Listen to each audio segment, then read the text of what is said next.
Ah, 500 dari Pak Muklas. Ya, paringi. Nggih. Nah, iki piro? Iki piro? 50 to? Nggih, 50. 50. Iki 50. Wes, 100 to? ini dolinan. Dihitung dulu 500. Ra iso dihapusi saiki, baik. Ah. Mek gambare tok. Ah, ya. Piro? 500 to?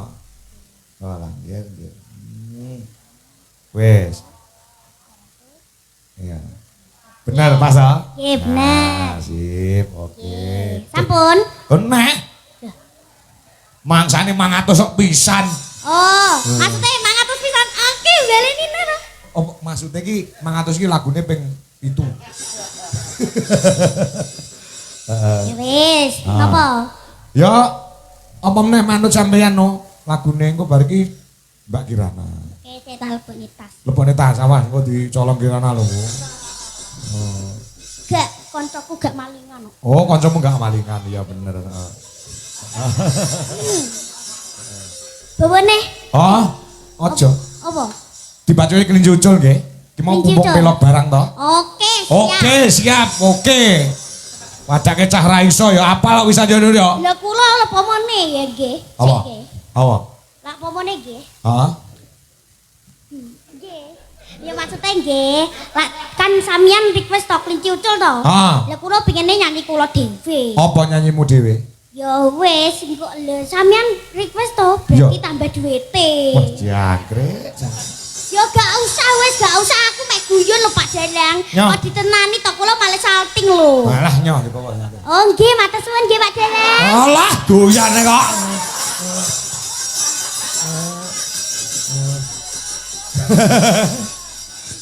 Ya, Nggih. kenapa apa aku lagi anak-anak seperti ini aku los. Nggih. Timbang nggih bayar ILC. Paling becik nggih bayar ngene iki. Wow, teko ILC barang. Bojomu nesu lho. Oh iya. Ya mau ngomong tak kondo, aku ya ora wujude. Langgam langsung nggih? Hah? Langgam langsung nggih? Ono garap gamelan Bali dulu. Nah, nanti langgam terus dangdut. Siap? Nggih. Nah, ayo digarap lagi di aransemen namanya. Kalau mobil dimodifikasi. Nggih. Oke, siap? Nggih. Oke, yo. Monggo bareng kanca, yo diaturke. Yo. Kelinci ucul, yuk dadas.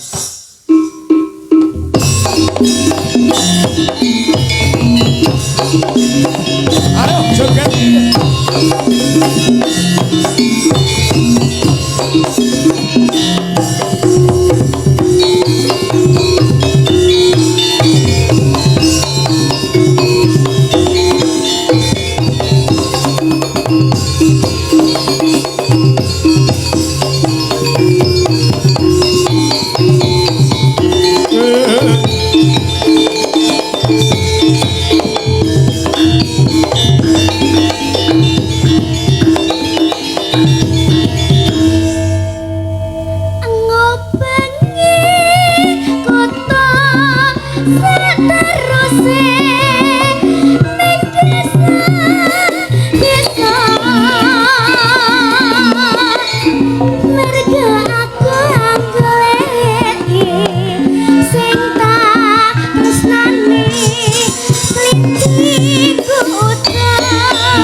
jogeti balikin dangdut.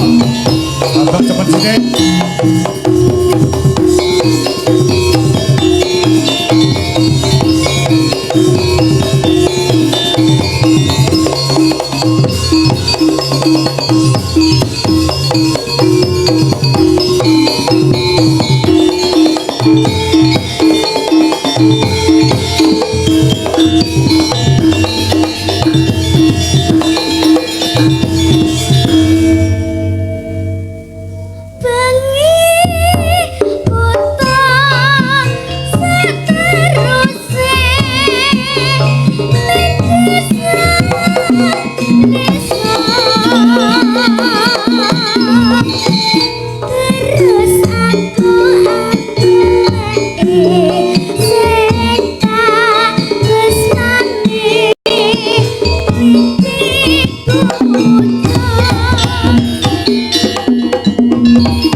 Lungguh sik engko Mbak Kirana terus engko nembang bareng cah loro. Oh, ngono ya. Ya, pokoke iki nek karo bocah-bocah kaya ngene iki tak wenehi ajang jembar nduk nggo gegladen nggo latihan. Oh, ngono ya.